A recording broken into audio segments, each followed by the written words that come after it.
The Chesapeake Bay once had oyster reefs so huge that boats could hit them and get stuck for hours. Then people scraped them down for profit until almost the entire living reef system was gone.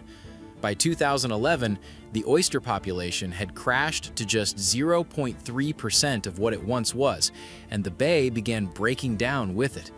The water, grasses, crabs, and fish were all paying the price. So crews began rebuilding the bottom itself, dumping billions of oysters onto giant stone reefs. 10 years later, something unbelievable was growing back underwater. The Chesapeake Bay was not just water with oysters living in it. For thousands of years, oysters helped hold the entire bay together.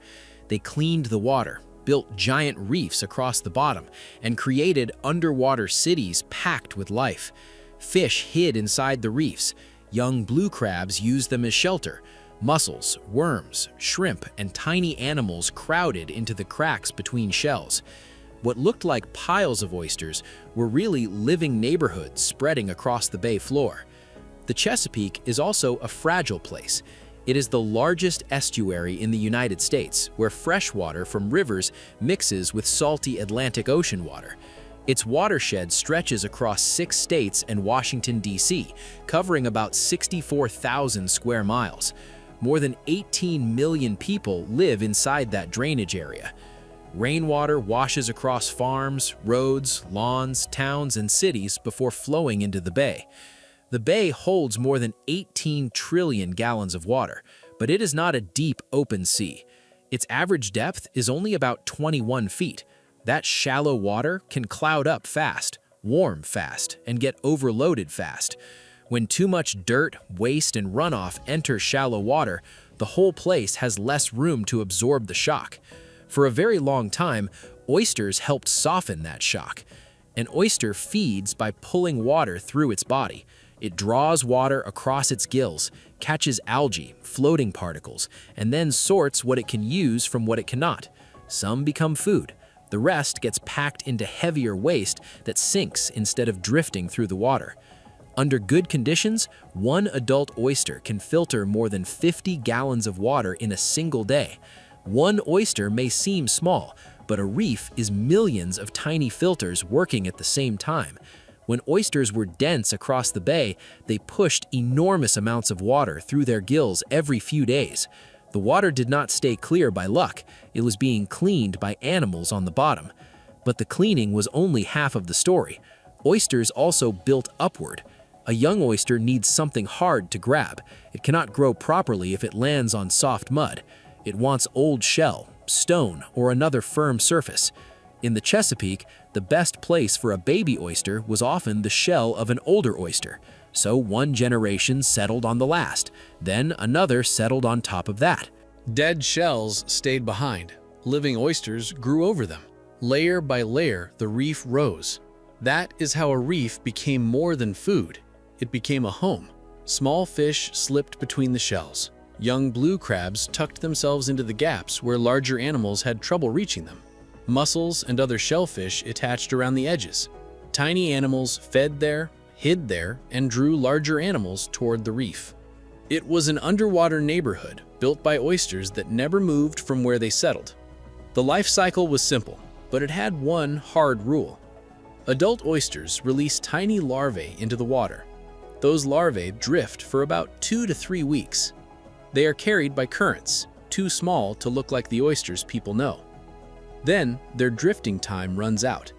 They must find a clean, hard place to land. Once they attach, they become spat, the first fixed stage of a young oyster's life. If they land on an old shell or another firm surface, they can start growing. If they land on mud, the story ends almost before it begins. And mud was always waiting.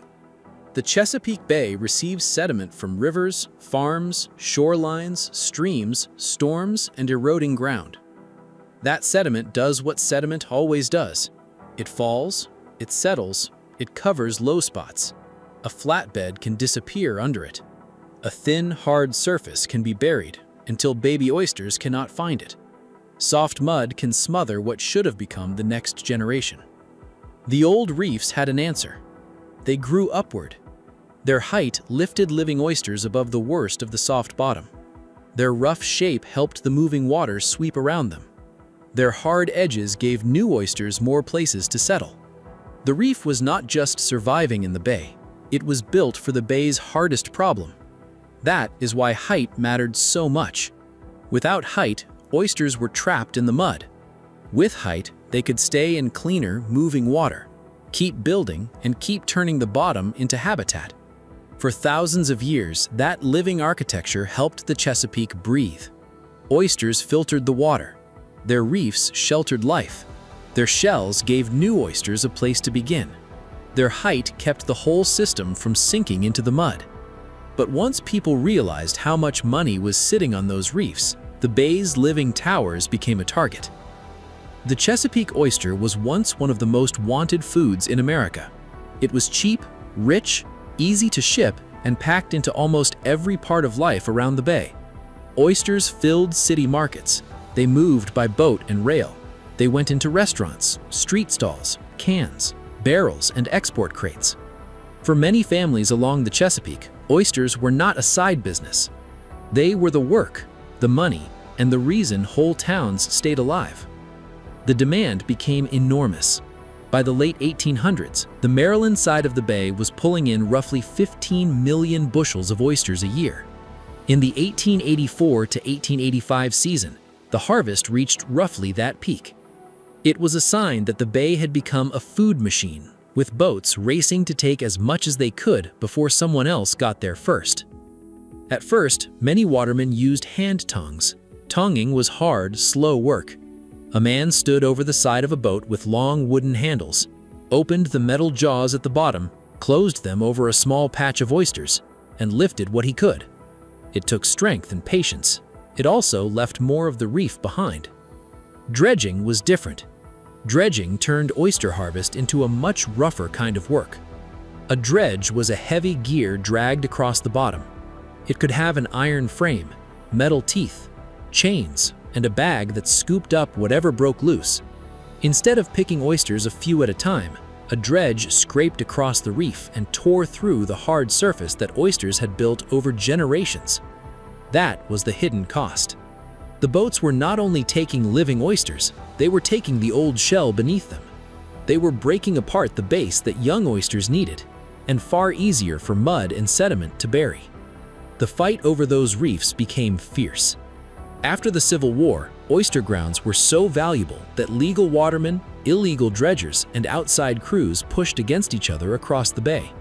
The conflict grew dangerous enough that Maryland created the Oyster Police in 1868 to help control the violence and enforce oyster laws.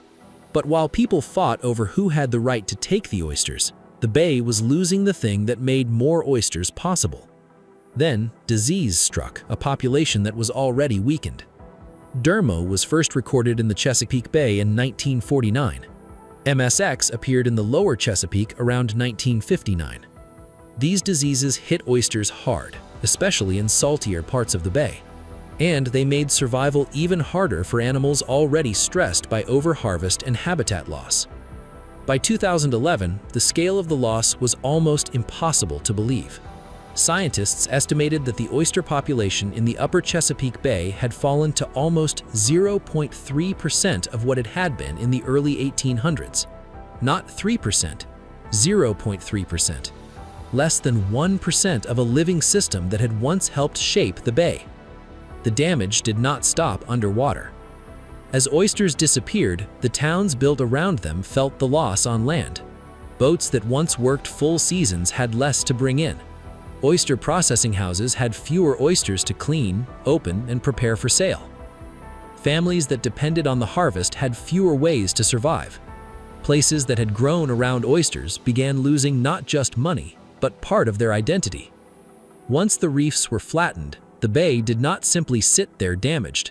It began feeding the damage back into itself.